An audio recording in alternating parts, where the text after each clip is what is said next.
এই মালে তো দেশি মাল খেয়ে ঘুমিয়ে পড়ে। তো হালাই ঘুম থেকে উঠে তার ব্যাগ চেক করে তো ব্যাগের ভিতর থেকে বাচ্চা গায়েব হয়ে গেছে। তখনই এই বগের নজর আবার খরগোশের উপরে পড়ে। তো হালাই খরগোশকে মেরে খরগোশকে ধরে ডেলিভারি দিতে চলে আসে।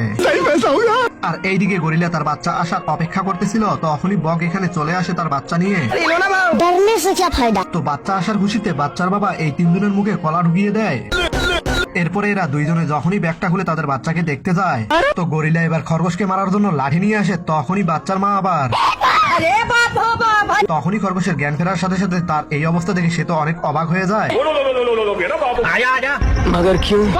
তো গরিলা মা খরগোশকে ধরে তার বাপের কাছে দেখাইতেছিল।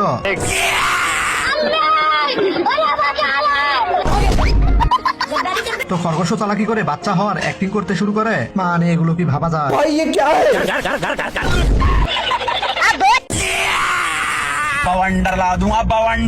তো এই সিংহ সে নিজেকে জঙ্গলের সবচেয়ে বড় ডন ভাবতো। তো এর আসার খবর শুনে জঙ্গলের সব প্রাণী ভয়ের ঠেলায় সেখান থেকে পালাতে শুরু করে। আর এইদিকে এই ইঁদুর বাঘের ডাক নকল করে কাপলদেরকে ভয় দেখাইতেছে। ভাই এগুলো ভাবা যায়? তখনই সিংহ ইঁদুরের সব শয়তানি দেখে ফেলে। কিন্তু তখনই সেখানে কোথা থেকে যেন চিকেনের গন্ধ আসতেছিল। এরপরে সিংহ আসতে সেই চিকেনটা নেওয়ার জন্য, চিকেনটা তো একটা ফান্দের ভিতরে ছিল। এরপরে সিংহ বিদ্যুৎ গতিতে চিকেনটা সেখান থেকে তুলে নেয়।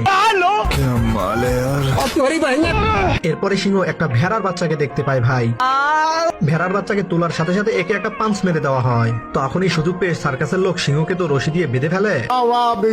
তো জঙ্গলের সবচেয়ে ভয়ঙ্কর ডন এখন ভাই জেলে বন্দী হয়ে গেছে। তখনই সেই ইঁদুর এসে সিংহকে জেলখানা থেকে মুক্ত করে দেয়।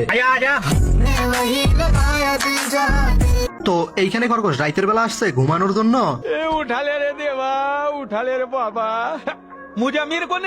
তো যাই হোক, খরগোশ এবার ঘড়িতে অ্যালার্ম দিয়ে আরাম করে বিছানায় সে ক্যাথা গায়ে দিয়ে শুয়ে পড়ে।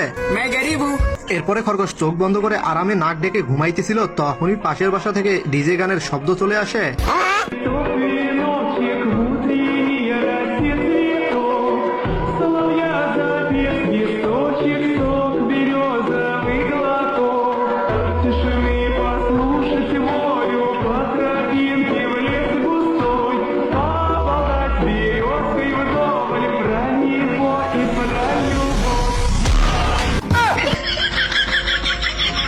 মানে গানের তালে তালে খরগোশের কান নাচতেছে। ভাই এগুলো কি কোন রকমই ভাবা যায়? তখনই এই বলদ মার্কা খরগোশের ঘুম ভেঙে যায়। এরপরে সে আবারও আরাম করে এসে শুয়ে পড়ে।